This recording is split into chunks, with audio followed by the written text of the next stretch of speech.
नमस्कार मित्रों, मैं एस.वी. भारद्वाज आपका स्वागत करता हूं।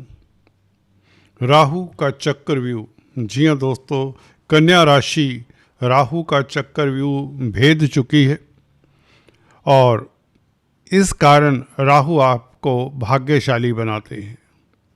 6th हाउस में क्योंकि राहु का गोचर है, तृतीय भाव, 6th हाउस, छठा भाव और एकादश भाव, ये तीन उपचय स्थानों में खासकर राहु या केतु या इवन शनि बहुत अच्छा फल देते हैं। यहाँ पर एक कार्मिक ग्रह, राहु केतु शनि तीनों ही कार्मिक ग्रह हैं, बहुत अच्छा फल देते हैं। आपको ये बताना चाहता हूँ कि राहु आपके छठे भाव में,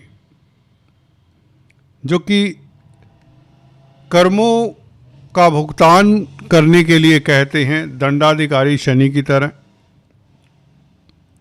कुंडली में राहु केतु की एक्सिस बहुत महत्व रखती है। आपकी कुंडली में अगर ये 6-12 की एक्सिस पे ही हैं, जैसे कि आप देख रहे हैं, अगर आपके होरोस्कोप में भी इसी स्थिति में हैं, तो आप जानिए कोर्ट कचहरी, मुकदमेबाजी तो होगी ज़िंदगी में, कर्जा भी हो सकता है। इससे उभरने का मौका देता है ये खासकर राहु। कहने का मतलब, पिछले जन्म में आपने किसी के साथ कोर्ट कचहरी किया हो, मुकदमेबाजी किया हो, वह व्यक्ति आपकी ज़िंदगी में दोस्त बनकर आएगा, रिश्तेदार बनकर आएगा, किसी तरह का संबंध स्थापित करेगा आपसे और आपको मुकदमेबाजी में ले जाएगा। छठे भाव का राहु ये बताता है कि ये कार्मिक ग्रह, पिछले जन्म के कर्म के कारण आपको कोर्ट कचहरी में जाना तो पड़ेगा, परंतु छठा भाव मैंने बताया कि आपको शुभ फल देता है। राहु केतु या शनि यहाँ पर बैठा हुआ तो आपकी जीत सुनिश्चित करता है इस जीवन काल में। ये पॉजिटिव पॉइंट है। तो जिनका छठे भाव में राहु हुआ करता है, उन्हें कोर्ट कचहरी कभी ना कभी किसी ना किसी वजह से जाना ही पड़ता है, भले एक दिन के लिए जाएं, भले सालों के लिए जाएं। और साथ में ये भी बताता हूं कि इसकी टेंशन नहीं लेने का आपकी जीत सुनिश्चित भी राहु करता है। शत्रु हो सकते हैं, कहने का मतलब, जब राहु 6th हाउस में होता है, परंतु वह शत्रु हंता बनाता है। आप शत्रुओं के ऊपर विजयी रहते हैं तय जिंदगी कहें तो। कोई भी शत्रु आपके समक्ष टिक नहीं पाता, ये है राहु। कर्जा, जिंदगी में कभी ना कभी इस प्रॉब्लम से भी आपको फेस करना पड़ता है, परंतु यही राहु कर्जे से भी आपको उभारने में मददगार होता है। तो ये इसे कार्मिक ग्रह कहते हैं। छठे भाव में कार्मिक ग्रह होकर बैठा है तो ये कर्मों का भुगतान बड़ी आसानी से करवाता है, बड़ी स्मूथली करवाता है, आप ऐसे समझें तो। है ना कमाल की स्थिति। आपके कर्म भी कट जाते हैं आसानी से और दिलेरी से। आपका वर्चस्व भी स्थापित होता है। जब जीत होती है तो दोस्तों, आपका वर्चस्व तो समाज में स्थापित होगा, आपका सर तो ऊंचा रहेगा, आपका स्वाभिमान तो अडिग रहेगा। लोग आपका गुणगान करेंगे, लोग आपसे कई तरह की सलाह मशवरा लेंगे, लोग आपको कुछ समझेंगे, क्योंकि जीत बड़ा वह दुर्लभ गुण है, वो दुर्लभ क्वालिटी है, किसी किसी में निहित होती है, किसी किसी को नसीब होती है। तो ये राहु आपको जीत का एक तोहफा देता है, 6th हाउस में बैठकर, गोचर में हो या आपकी कुंडली में हो, बात एक ही है, कोई अलग रूल्स नहीं होते। There are no two different rules for your horoscope और फॉर ट्रांजिट। तो राहु दोस्तों जिनका स्ट्रोंग होता है, वो रात में अगर काम करे, संध्या समय के पश्चात, राहु केतु शनि ये कार्मिक ग्रह बली होते हैं रात्रि समय, संध्या के बाद। अक्सर देखा होगा बड़े बड़े बिजनेस टाइकून, पॉलिटिशियंस या अंडरवर्ल्ड के डॉन, ये संध्या समय के बाद पार्टीबाजी करते हैं, है ना। तो आप समझते हैं, ज़्यादा डिटेल में नहीं जाएंगे। तो वहां पर बहुत कुछ सेट होता है रात के अंधेरे में। तो राहु, केतु और शनि आपको 2 नंबर के कामों में भी सफलता देते हैं। अगर आपका जुपिटर कमजोर है तो निश्चित तौर से आपको 2 नंबर के कामों में काफी खुशी भी मिलेगी, सफलता भी मिलेगी, क्योंकि गुरु रोकता है, बुराई की ओर जाने नहीं देता। अगर स्ट्रोंग है गुरु कमजोर है, प्रताड़ित है, अशुभ है, तो समझिए गुरु आपकी फेवर नहीं कर रहे। आपको कहते जो करना है कर, जो चौके छक्के मारने जिंदगी में मार, यानी कि जो बुरे कर्म करने हैं करिए। ये गुरु ही है रोकता आपको अशुभ पथ पर जाने से। एनीवेज, राहु की बात कर रहे हैं हम।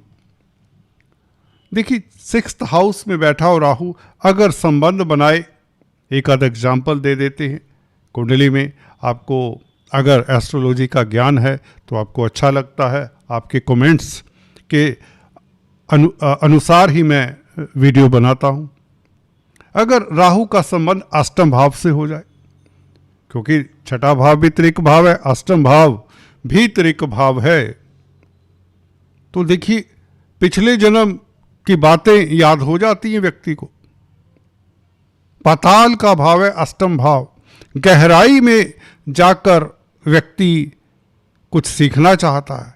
जैसे माइंस में काम करने वाले जो लोग होते हैं, आप ऐसे हो सकते हैं, क्योंकि राहु राज्योकारक और अष्टम भाव के मालिक के साथ संबंध, अष्टम भाव का मालिक मंगल है, मंगल के साथ दृष्टि संबंध है, युति के साथ संबंध है। मंगल ही बैठा हो राहु के साथ, या मंगल सामने बैठा हो 12वें भाव में, या मंगल 9th हाउस में बैठा हो, 10th हाउस में बैठा हो, तो राहु मंगल के साथ संबंध बनाए, अष्टमेश के साथ संबंध बनाए, तो आप आग से संबंधित कामकाज करने वाले होंगे। और भूमि गहराई में, खदानों में कामकाज करने वाले हो सकते हैं, या पराविद्याओं में, रिसर्च में साइंटिस्ट हो सकते हैं। गहराई में जाने वाले काम, बहुत गहरा शोध करने वाले जो काम हैं। काल बली प्लैनेट, ये रात्रि में बली होने वाला प्लैनेट अपने नक्षत्र में कम से कम 10 गुना ज्यादा बल प्राप्त करने वाला है। ये आपके लिए भाग्य विधाता बनने जा रहा है। दोस्तों, इन 8 महीनों में आपको वो संतोष देगा, वो सेटिस्फैक्शन देगा अपने नक्षत्र में। शतभिषा, देखिए शतभिषा नक्षत्र बहुत विलक्षण नक्षत्र है, बहुत ही विलक्षण। राहु का नक्षत्र है तो विलक्षण तो होगा। किस्मत वालों को मिलता है ये नक्षत्र। गौर करिए दोस्तों, क्या कहा मैंने। जिस तरह से गुरु या शुक्र का नक्षत्र किस्मत वालों को मिलता है, राहु का नक्षत्र भी याद रखिए किस्मत वालों को मिलता है। परंतु यहां पर थोड़ी सी कंडीशन है, राहु कुंडली में बुरा नहीं होना चाहिए, बस। इस तरह से खैर गुरु शुक्र भी तो बुरे नहीं होने चाहिए जब उनके नक्षत्र में आप पैदा होते हैं। तो किसी भी ग्रह के नक्षत्र में आप पैदा होते हैं तो वो ग्रह तो अगर अच्छा है तो आप इसका मतलब स्टैंप लग जाती है, जिंदगी में सुखी रहते, कामयाब होते हैं। एक पहलू ये भी है एस्ट्रोलॉजी का, प्रेडिक्शन का। तो राहु आपको सुखी करता है, संपन्नता देता है शतभिषा में, क्योंकि शतभिषा नक्षत्र वाले मैंने देखे हैं संपन्न होते हैं, परंतु उन्हें 30-35 साल की उम्र के बाद ज्यादा सफलता मिलती देखी गई है। ये भी पराविद्याओं में इंटरेस्ट लेने वाले होते हैं, शतभिषा नक्षत्र में पैदा होने वाले, और टेक्निकल कामकाज में सफल होते हैं। हाँ, इनका पारिवारिक लाइफ यदा कदा दिक्कत में देखा गया है। मैरिज लाइफ उतना कई बार अच्छा नहीं होता, परंतु सप्तमेश को देख लेना चाहिए। फिर भी कहीं ना कहीं राहु का ये नक्षत्र अगर शतभिषा में आप पैदा होते हैं तो थोड़ी दिक्कत देता है। भाइयों से दिक्कत होती देखी गई है ऐसे जातकों को जिनका शतभिषा नक्षत्र होता है। दोस्तों, ये तो शतभिषा के बारे में 2 बातें कही। राहु की चर्चा कर लें। राहु की पंचम दृष्टि 10th हाउस के ऊपर उच्च की दृष्टि है दोस्तों। मिथुन राशि में और वृषभ राशि में उच्च के माने जाते हैं। अगेन किस्मत वाले होते हैं व्यक्ति जिनके राहु या केतु उच्च के हों, शनि उच्च के हों, कार्मिक ग्रह उच्च के हों, तो आधी जिंदगी आपकी समझिए सुधर गई। पूरी जिंदगी इसलिए नहीं कह रहा, बाकी भी तो 4 प्लेनेट हैं, इन 3 प्लेनेट्स बाकी भी तो 6 प्लेनेट हैं, इन 3 प्लेनेट को छोड़कर राहु केतु को मिलाकर 9 प्लेनेट बनते हैं ना, नवग्रह। तो इनका अच्छा होना जिंदगी में कष्ट कम आते हैं। 6ठे भाव में ये बहुत अच्छे। अब आपकी प्लानिंग्स 10th हाउस के ऊपर दृष्टि सिरे चढ़ेंगी। अब आपके प्रोग्राम तेजी से फुर्ती से आगे चलेंगे। गुरु भी देखिए 11वें भाव में यही कह रहे हैं। चलिए, गुरु आप कहेंगे 5 दिसंबर से वापस आ जाएंगे वक्री चाल से चलते हुए।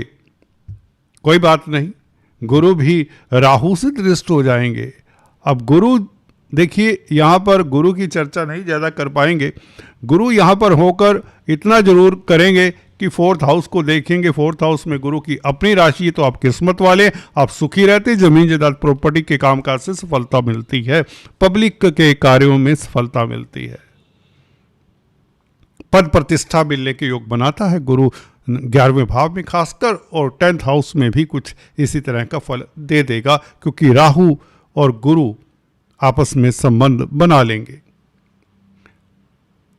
क्योंकि गुरु की दृष्टि इस राहु के ऊपर रहेगी। 9वीं दृष्टि जब मिथुन राशि में आएंगे तो राहु का 10th हाउस के ऊपर प्रभाव, आपको उच्च पद मिले, आप टैक्ट से अगर चल पाते हैं तो आपको कोई समझ नहीं पाएगा, या यूं कहें आप अपनी जीत को सुनिश्चित कर लेंगे। आप अपनी जीत को सुनिश्चित कर लेंगे। आपकी टैक्टफुल नीतियां इस अवधि में कामयाब होंगी। अगर आप बड़े सीधे साधे व्यक्ति हैं तो आपके लिए राहु एक पासिंग एपिसोड सा हो जाएगा। राहु आया था 6ठे में, चला गया, पता भी नहीं चला, कोई तरक्की नहीं हुई, कोई सफलता नहीं मिली, कोई अपॉर्चुनिटी नहीं मिली, आपको ऐसा लगेगा। जिन जातकों की कुंडली में राहु अच्छा है, मित्र क्षेत्रीय है, 3, 6, 10, 11 भावों में है, या अदरवाइज भी केंद्र त्रिकोण में है, परंतु उच्च का है या मित्र क्षेत्रीय है, अच्छे ग्रहों से प्रभावित है, युत है, तो उनके लिए राहु यहाँ पर कुछ न कुछ देने आया है। खासकर कार्य क्षेत्र को महकाने आया है, कामकाज की स्थितियां बेहतर करने आया है। प्रोफेशनल्स हैं तो आपकी तरक्की होगी। अगर आप वकील हैं, जज हैं, तो आपकी प्रतिष्ठा बढ़ेगी, उच्च पद मिलेगा। अगर पॉलिटिशियन हैं तो भी सफलता मिलेगी। दुकानदार है तो दुकानदारी में भी आपका नाम होगा, आपकी इनकम का ग्राफ बढ़ेगा। शत्रुहंता बनाता है, कहने का मतलब भगवान करे शत्रु किसी के ना हो, कंपटीशन तो हो सकता है, तो प्रबल कंपटीटर बनाता है आपको। आपके समक्ष कोई टिक नहीं सकता। आप जितनी तेज गति से दौड़ सकते हैं, आपके प्रतिद्वंदी तो सोचते ही रह जाएंगे कि ऐसा भी हो सकता है, ये भी हुआ करता है। जी हाँ दोस्तों, आप दंग करने वाले निर्णय लेंगे, परेशान कर देंगे अपने प्रतिद्वंदियों को। इस तरह के डिसीजन लेने की आप में ताकत होगी। उच्च का ये एस्पेक्ट राहु का पंचम, ये तलवार का काम करता है, हिलाकर रख देगा आपके प्रतिद्वंदियों को। बस आप में जोश कितना है वो आपकी कुंडली भी बताती है। हर व्यक्ति का अलग होरोस्कोप होता है। जिन जातकों के होरोस्कोप में कुछ दम है, कुछ हल्का फुल्का एक आध राजयोग है, उनके लिए देखिए ये मालामाल करने वाला है, मालामाल करने वाला है। जब दुविधाओं को आप पार कर लेते हैं तो आपकी जिंदगी में सुख संपत्ति तो होती ही होती। केतु राहु देखिए 6-12 की एक्सिस पर कहीं ना कहीं समाज में प्रतिष्ठा पाकर, दुविधाओं के ऊपर फतेह पाकर आप धर्म की ओर भी झुक जाते हैं। आपका संग लर्नड व्यक्तियों के साथ हो जाता है। पराविद्याओं में इंटरेस्ट लेने वालों के साथ हो जाता है, गुरुओं के साथ हो जाता है, धर्म संस्थानों की तरफ आपके कदम बढ़ चलते हैं। केतु ये कहता है, केतु आपको गहराई में लेकर जाता है। कौन सी गहराई? अध्यात्म की गहराई, मेडिटेशन की गहराई, ऊंचाइयां अध्यात्म में। और ये 6-12 का राहु केतु बहुत विलक्षण है, किस्मत से मिलता है। हालांकि केतु सूर्य की राशि में है, सूर्य केतु के मित्र तो नहीं है, तो इस अवधि में आपको काले कुत्ते का खुश करना चाहिए, उसकी सेवा करें, उसको कुछ खिलाते पिलाते रहें। केतु के लिए गणपति की आराधना भी अच्छी रहती है। और नवम दृष्टि आपके धन के भाव के ऊपर राहु की, ये तलवार राहु की, ये दृष्टि कहें तो तलवार इसलिए क्योंकि राहु की दृष्टि सीधा अटैक करती है। सीधा मैंने पूरा गहरे अटैक करती है। धन भाव के ऊपर, कुटुंब के भाव के ऊपर राहु की दृष्टि क्या करेगी? तुला राशि है, मित्र की राशि है, शुक्र मित्र है, शुक्र की राशि में राहु उच्च के होते हैं। सुखद स्थिति में बैठा हुआ राहु सेकंड हाउस को भी परवान चढ़ा देगा, सेकंड हाउस से भी सफलता देगा। आपके एसेट्स बढ़ने वाले हैं, आपकी उपलब्धियां बढ़ने वाली हैं, अवार्ड रिवार्ड तक मिलते हैं। ऐसे में आपकी स्पीच मिस्टीरियस हो जाती है, रहस्यवादी तरीकों से बात करेंगे, आधा बोलेंगे आधा छोड़ देंगे, क्वेश्चन मार्क लगा देंगे, कमाल की स्पीच होगी। आपका जो कॉन्फिडेंस होगा सातवें आसमान पर होगा। राहु छठे भाव में यही करते हैं। दुनियावी स्तर पर आपको ये सेकंड हाउस के ऊपर दृष्टि बहुत कामयाब करती है। कोई डिग्री लेना चाहते हैं, कोई पढ़ाई करना चाहते हैं, उसमें सफलता, आपके एसेट्स बढ़ते हैं, भूमि भवन इत्यादि बना सकते हैं इस अवधि में, क्योंकि गुरु भी यही कहते हैं 5 दिसंबर से गुरु का 4th हाउस के ऊपर एस्पेक्ट। देखिए, ग्रह आपस में कंप्लीमेंट भी करते हैं। पब्लिक डीलिंग करते हुए यदा कदा थोड़ा सा ध्यान रखें, परंतु धन की स्थिति बेहतर होगी, धन आने के योग बनाता है ये राहु का एस्पेक्ट। चलिए, कर्जे से निजात, बैंकों से ऋण मिल जाएगा, जिससे आप बिजनेस एक्सपेंड करेंगे, बिजनेस चलेगा, धन तो आएगा। नौकरी करते हैं तो छठा भाव तो वैसे ही सर्विस का, राहु यहां पर अपने नक्षत्र में आ रहा है, तो नौकरी में आपकी तरक्की सुनिश्चित करता है राहु। दोस्तों, अगर आप पहली बार आए हैं, अगर आपको चर्चा अच्छी लग रही है, तो मुझे लगता है आपको सब्सक्राइब कर देना चाहिए और बेल आइकन दबा दिया करें दोस्तों, अन्यथा कई बार हमारे लेटेस्ट अपडेट्स नहीं मिलते। अपने मनन से आपके लिए सही और सटीक ज्योतिष के जो रहस्य है आपको अवगत कराता रहूँगा। अपना ख्याल रखिए। आज इतना ही, फिर से मिलेंगे किसी और वीडियो में।